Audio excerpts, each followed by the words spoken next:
Students at St Joseph's College in Swindon know all about self-assessment and self-analysis. It's seen here as a route to success. We have a very strong strategy, and we've had it for some years, of assessment for learning being at the forefront of most of our lessons. I actually see it as a way of empowering students. Teachers at St Joseph's believe it's vital for pupils to regularly reflect on their work and set targets for improvement. Catherine believes all teachers should consider this strategy. You've got a title here, Target Setting Skills and Planning for Success. I'd be asking them to do an exercise with students, or suggesting that they do an exercise where they get a student to think about what kinds of things anywhere they are good at. What kinds of things do they think they would need help with? Here, Catherine's working with a group of Year 9 students in an English lesson and is asking them to think about how to assess their performance. Because most of my strengths are outside the classroom, I find it hard making links from them to English. Your strengths outside the classroom, there must be some links to English. How can I bring those in? So we perhaps need to discuss that later. I've seen Daniela dance. She's very good. She knows what she's doing, and she can take those very same skills into her English, and it's making them realise that everything they learn can be applied almost anywhere. In this lesson, students have been learning how to write in a Gothic style, but it's now time to reflect on what they've achieved so far. And I want you to see if people's vocabulary levels have improved as well. A key element to this self-assessment is allowing students to constructively criticise each other's work.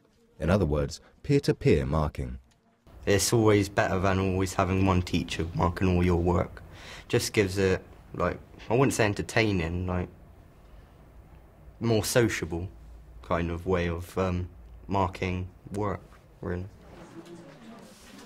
These pupils have looked at each other's writing and are now giving feedback. You've tried to attempt with subordinate clauses, but if tried to read more and write, try to attempt it a bit more, and then you'll probably crack it on. But peer-to-peer marking is not just about helping classmates progress, as assistant head teacher Ben Slater explains.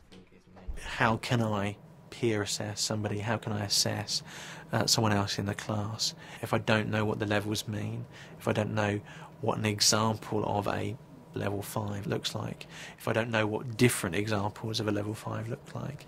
Ask the person, because so peer assessment is not just a case of providing feedback between peers. So, Francesco, give us one appropriate way. But it also gives students the tools to get beneath the levels, to not just see them as description of this is how I'm doing, but to see them as tools and as targets for improvement.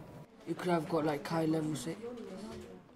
I feel like they're making a good point, because usually I think I've done worse than I've actually done in reality. And it always amazes me how a student will find something good that I hadn't even perhaps immediately noticed. They find something, so they get that affirmation from the peers. Right. It's always better with you reflecting on your own work more than the teacher reflecting on your work, because it just builds up your confidence, really. I would expect, and my colleagues would expect, that by the time students get to Key Stage 4, they have the ability to reflect on their performance.